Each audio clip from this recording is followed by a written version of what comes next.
Court में तुम्हारे साथ इतना हैरेसमेंट हुआ, मैंने जानबूझ के नहीं किया, वो अपने मन से ही कह रहे थे। वकीलों का काम ही यही होता है, वो केस जीतने के लिए कुछ भी कहते हैं। ऐसा नहीं है, अगर आपका भी वकील चाहता तो मुझे हैरेस कर सकता था, लेकिन उसने नहीं किया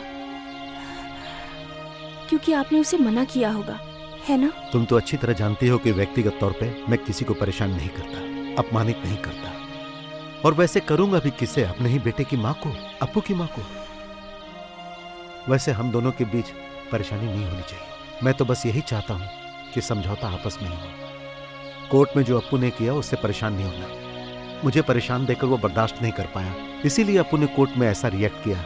मैं उस बात से परेशान नहीं हूँ, और वैसे भी उससे मेरा फैसला नहीं बदलेगा, लेकिन जो मुझे लगा मैंने आपसे कह दिया।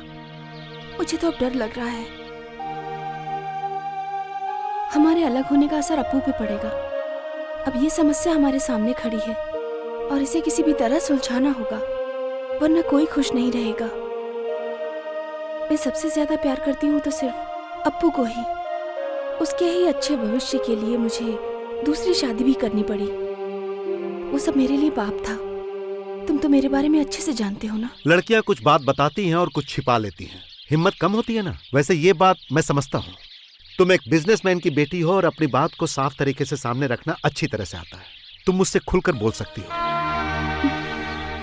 अरे मैं तो एक ऐसे बाप का बेटा हूं जिसकी दूध खरीदने तक की औकात नहीं थी।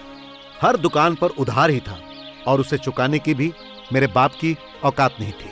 और मैं अपने घर में सबसे बड़ा था और मेरे बाद 2 जुड़वा बहन थी और एक मेरी माँ। हम चारों लोग भूख से मरने की स्थिति में पहुंच गए थे। खेत में फसल उगाई थी लेकिन उसके कटाई करके कहाँ रखे, उतनी भी औकात नहीं थी हमारी। फिर मेरी माँ ने सोच लिया कि हमें मर जाना चाहिए, लेकिन मैंने कभी मरने की नहीं सोची।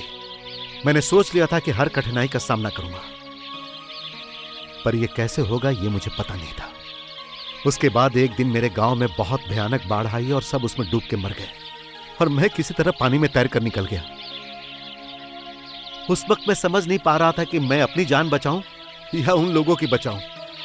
वैसे आज मैं जो कुछ भी हूं अपने बलबूते पर हूं। वैसे मुझ में एक कमी है, मुझे जो भी बात करनी होती है मैं खुलकर सामने नहीं कर पाता हूं, क्योंकि एक गरीब इंसान का खून था ना मेरे अंदर। आज भी मेरे अंदर हिम्मत की कमी है।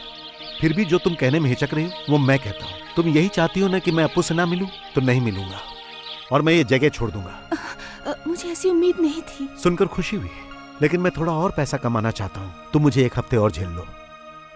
थैंक्स। फिर मैं चला जाऊंगा हमेशा के लिए, तुम सबको छोड़कर।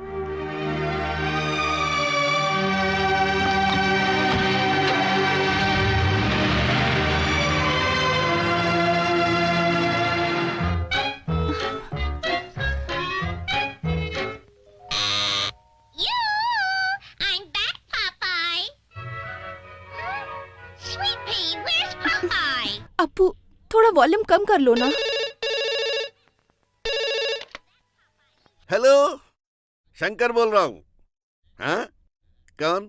ठीक है, बुलाता हूं। अरे अप्पू, तेरे लिए फोन है। कहाँ है अप्पू? नंदू के कमरे में जाके है। बुलाओ उसको। किसका फोन है? मेरे चाचा का फोन है। वैसे आप कौन बोल रहे हैं? अप्पू। अप्पू कहाँ है नंदू दीदी? उसके लिए फोन है। अप्पू? वो तो यहाँ नहीं है। पर वो तो यहीं पर था। टीवी चलाकर ये लड़का कहाँ चला गया? अरे अप्पू नहीं है। अरे फोन रखो। अप्पू बेटा, अप्पू, अप्पू।